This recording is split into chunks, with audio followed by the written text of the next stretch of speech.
Hello and welcome to Atop the Fourth Wall, where bad comics burn. We continue our look at Avatar Press's Nightmare on Elm Street miniseries, Paranoid.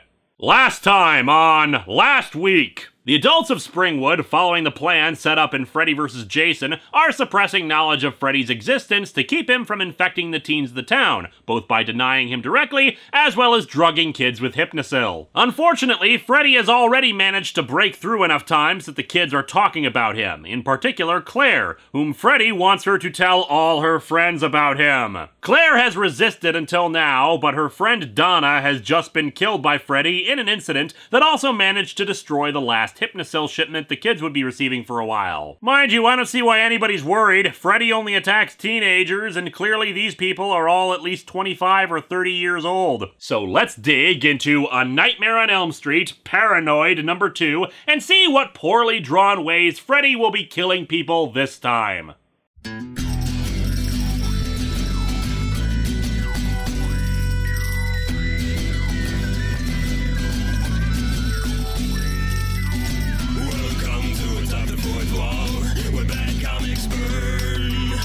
Linkara's gonna teach you all a lesson you won't learn. Brodsky, you're not the smartest. Life out, you're not an artist. Anyone who's had a bad comic published, it could be your turn. Linkara, he's a man, punch, wears a birdie hat. Linkara, he has a magic gun. Where'd he purchase that? Linkara, coins, robots, Amazons and trucks. Linkara, this comic sucks. Linkara.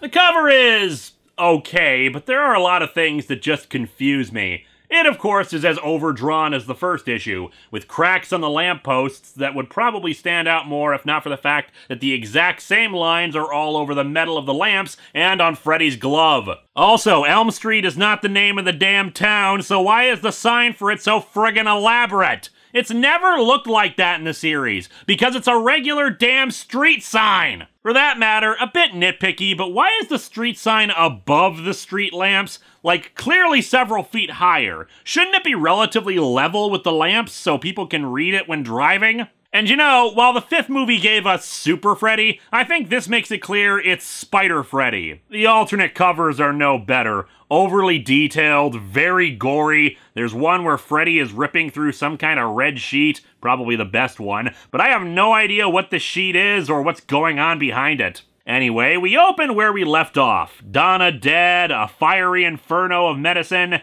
and Jake and Amy in their underwear. A few things. One, to be fair, they were in their underwear at the end of the last issue when they came running up. However, that implies they were getting ready to have sex. Considering the quick time frame they had at the end of the issue, I don't think there was enough time for them to start doing so, especially since none of their conversation implied they were headed in that direction. Two, they were at Claire's house. While her father was probably going to be too preoccupied dealing with the Hypnosil, Claire really doesn't come off as the type to let people bang in her house. Hey Amy, let's go have sex in your friend's bed!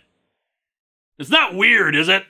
Freddy possesses Donna's corpse for a brief moment in this lovely pants-crappingly terrifying shot. They're all mine now, Warden! And inside the dream realm, Freddy is the one holding the dead body. Let the good times roll! Who's up for corpse bowling? Dad, what's going on? An undead serial killer is possessing the corpse of your friend. Nothing to see here, sweetie. Claire's dad tries to reassure her that everything is under control, but she doesn't buy that since now 2 more of her friends have died. Donna's passing is tragic. We all know she was a sleepwalker, but we never guessed something like this could happen. Oh, yeah, that'll help soothe the upset teenagers. Just talk to them like they were reporters you wanted to avoid. Yeah, she died. That sucks. And Claire decides to be an idiot and loudly declare that her dad has been hiding the truth, and that if they sleep, Freddy will kill them now that the Hypnosil is gone. And okay, she's in a state of shock and anger about this whole thing, I get that, but this is literally the worst thing to tell them! Her dad isn't helping, but she is actively making the situation worse by confirming their belief. Once again, her dad tries to get her to shut up and stay calm, but she's having none of it. Jake, Carl, please get a hold of Claire. I'm afraid she's had a breakdown. Guy who's in his underwear and was inside of my house, please grab hold of my teenage daughter. When her dad tries to grab her himself, she socks him across the face, exploding his orange cream filling in the process. She runs off as her dad tells them to go home. Back in Dreamland, thank heaven for little girls! Freddy, you already used that one in the last comic and it still doesn't make any sense now, especially when these are all adults. They grow up in the most delightful ways. Well, they're not growing up anymore, asshole! You keep killing them! Also, who the hell are you talking to when you look away from the corpses? Back with Claire's friends, Jake refuses to believe in Freddy. Look, babe, as far as I'm concerned, this Freddy guy is what they tell us to keep us down. Yes, which is why all the authority figures are denying his existence. The two guys believe that the world is just messed up and kids can't take it anymore. And you know what? As someone who did graduate high school in 2005, I can understand that position of living in an uncertain post-9/11 world in that weird state of transition from the 90s to modern times, with more technology and interconnectivity while facing the turbulent times ahead of them in the later 2000s. Couple that with the standard social and psychological issues facing American teenagers and, well, yeah, I can really sympathize with their feelings and belief that things are just going right to hell, and I can't blame them for thinking like that. Poor Donna. She was one fine piece of ass. Why aren't you dead yet, you walking garbage bag of feces? I hope Freddy tightens your headband so much your brains ooze out your ears. Not that you'd have much to expel from that canker sore you call a head.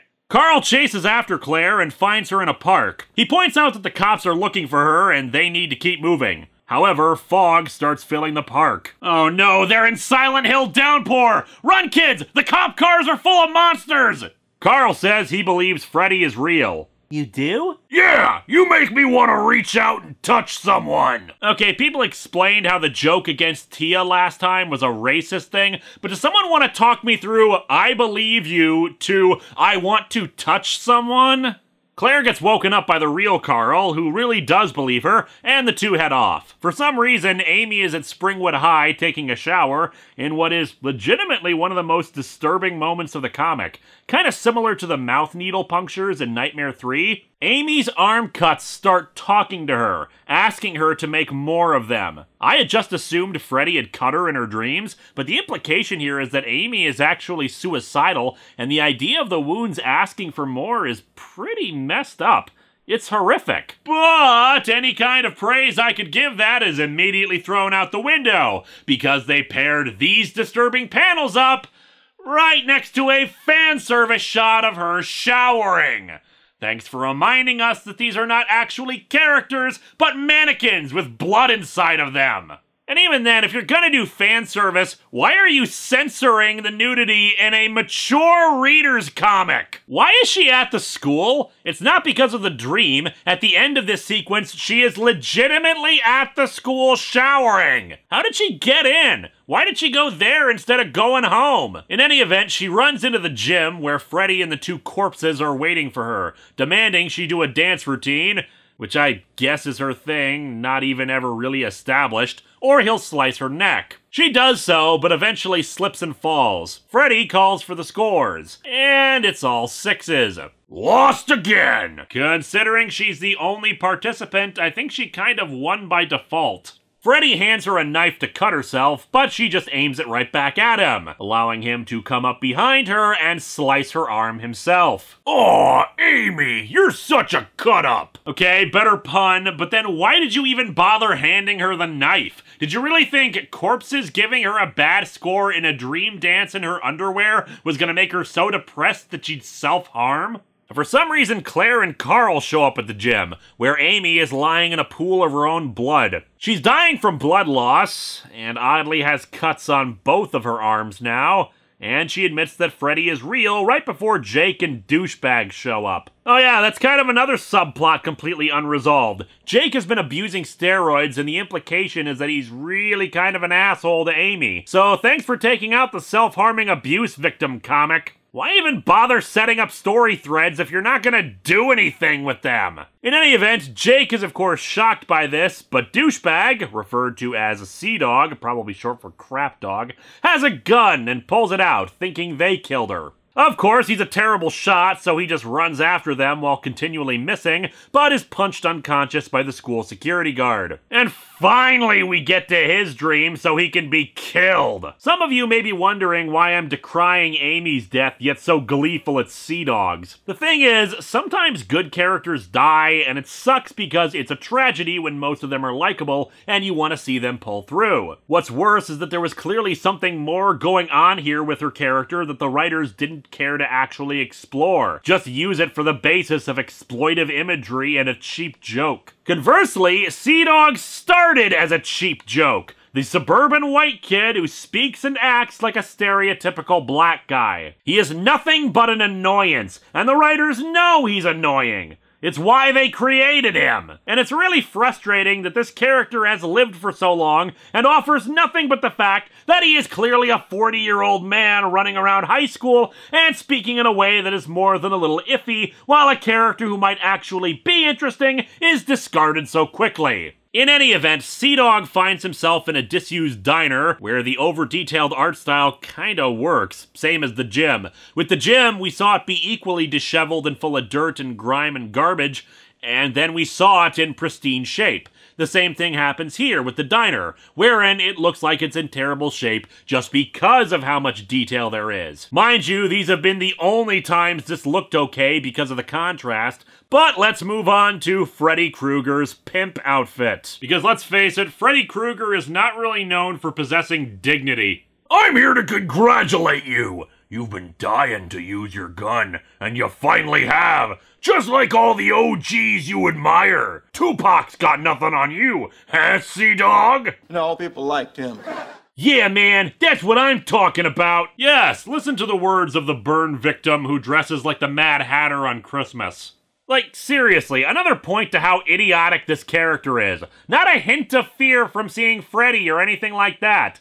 This is desperately trying to be funny, but it's only amusing in that he'll be dead soon. And let's just skip to that, shall we? Sea Dog, who we learn is actually named Arnold, is brought out to Donna's corpse, who starts putting gold jewelry on him. Just tons and tons of gold necklaces all over his neck, to the point where it starts choking him. Kinda chokes you up, don't it? No, just makes me wish we got Freddy versus Mr. T instead. He dies, with Jake looking into his eyes and seeing Freddy reflected back. The police, or at least the janitorial staff, are there, mopping up Amy's body, denying that Krueger is responsible for this. Jake is now a believer from what he saw, and when they try to claim Amy killed herself, we get another punch full of orange juice. Claire's father gets him right in the gut and drags him off. You can't do this! We have a right to know! What will that accomplish, Jake? Empowering Freddy to run rampant? He feeds on fear. Well, that and puns, but we've been unable to convince the mayor to outlaw those. Claire's dad explains the system. They keep Freddy in check by not talking about him, but the more people who mention him spread knowledge of him like a virus, and he grows more powerful. He's absolutely right, of course, and it keeps getting hammered into the teens, Claire in particular, but nobody seems to get it through their heads. Anyway, back in the dream realm... Foiled again! How were you foiled? You just killed 2 people in the span of 10 minutes! Those Springwood spoilers are ruining all my fun! If those kids don't know about me, they can't fear me!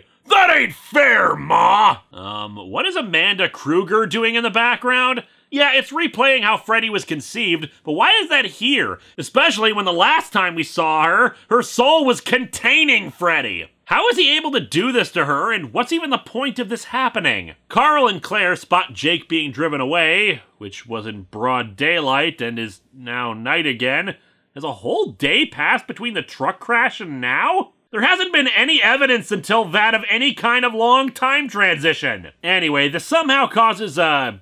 dream? Flashback? It's not clear. Just seeing the townspeople burying Freddy's body in a junkyard, save for Claire's mom, who runs off screaming that this is wrong. And then suddenly the dad is carrying the mom back? What is this? Oh, but don't worry, it's definitely a dream, since Freddy appears again. Claire, I'm disappointed in you! You were supposed to tell all your friends about me! She did! That's probably what allowed you to get to Amy and Sea-Dog! Did they put the comic pages out of order? You tried, didn't you? That's how weak and worthless you are! They didn't listen! And here I thought you were special! Except, of course, they did listen! What are you mad at her for? Wait, you need me to fear you. What if all this is just a nightmare? What if I don't believe in you? What if I'm not scared? Clever little bitch! Wait, what? She bites off his nose, wakes up, and he's screaming, "Damn her to hell!" Are you friggin' kidding me? That actually worked! All she had to do was say, "Nope, you're just a dream, screw you," and that was all it took? Why the hell didn't that work for all the other people who said it was just a dream? And you can't tell me it's just fear-based. You can't just shut your fear off like that. She's probably in pain and being manhandled by Freddy. She can't just decide, "Nope, not scared of you, pizza face." It doesn't work like that. The closest this idea has to canon is Nancy from the first movie declaring she no longer gives Freddy any power, but she was doing that based on the idea of a Balinese dream skill. And it still didn't work! This is bullcrap. Sheer, unadulterated bullcrap. Something that does have some continuity is that Claire brought Freddy's nose out of the dream with her, which transforms into a spider. So Freddy was Mr. Oogie Boogie the whole time? We cut to a football game, the Springwood Homecoming, where naturally in a crowded stadium full of yelling, cheering teenagers, a kid falls asleep on the bleachers. Mike, welcome! You're a hemophiliac, right? Right. Who are... Great, I have no time to waste. It's been a crappy afternoon. Had to sew my nose back on, lost my favorite spider. Time is money, Mike, and I'm losing both by the minute. I have a point to make, and you're just what the doctor ordered. And that point is to stab Mike, and his body in the real world pops like a balloon and sprays blood everywhere. And considering this guy didn't know who Freddy was, and didn't seem very perturbed by his presence, how the hell was Freddy able to enter his dream? Oh, and the gusher of blood, it forms the words, "Freddy's here" on the wall. So apparently Freddy could have just done that from the start and not wasted so much time with the whole "have Claire tell everybody about me" thing. What was the point of the last 2 issues? And so our comic ends with Claire and Carl spotting everybody running from the stadium. Then Freddy in a burning inferno yelling, "Explain that, Mr. Warden!" Homecoming game prank in very poor taste. It's not that hard, Fred. This comic sucks, even worse than the first issue, with numerous plot holes. Come back next week for the conclusion, where we still probably have no idea why this is called Paranoid.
Linkara just finished his analysis of the slime residue in the bathroom. Took him long enough. I thought he had his new lab set up by now. He's been busy working on Comicron 1 salvage, but fortunately he's up to speed now.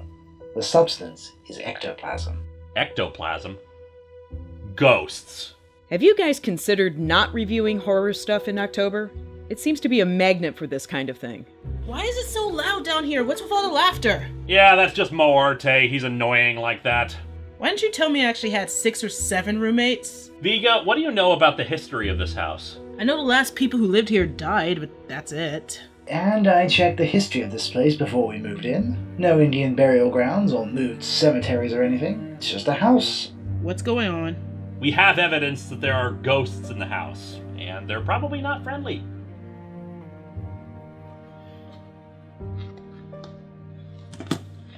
Nope! Nope! Nope! Wait, where are you going? Nope! Nope! Nope! It's October, I'm black, and the horror shit's going around, so I don't want to be the first one killed. Vega, if this is anything like my previous encounters with the supernatural, they're not gonna let you leave. We need to stick together. Fuck this shit, I'm out. Fuck this shit, I'm out. No thanks. You're in danger if you leave. We have to stick together and...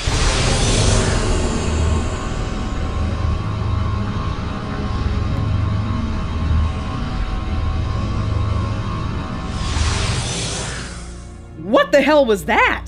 Probably our spectral friends manifesting again. I'm with Vega. We need to leave now. And do what? Let the ghost have the place? And besides, like Linkara said, this kind of thing precludes the idea of us escaping. We can hire movers to come back and find a new house. We don't need one that's haunted. Sadly, even if it was a good idea at this point, given our financial status, there was nothing in the history about this place being haunted before. Whatever's behind this will likely just follow us to the new home. Linkara, are you alright? You look a little...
Whoa, are you okay? What happened? You just blinked out for a second. Oh, I feel like a rainbow! I'm not kidding either. Considering where I just crawled out of, I think I was the most colorful thing there. Whatever's in here is weird, dark, and pissed off. And I think it rubbed off on me. I'll get a towel.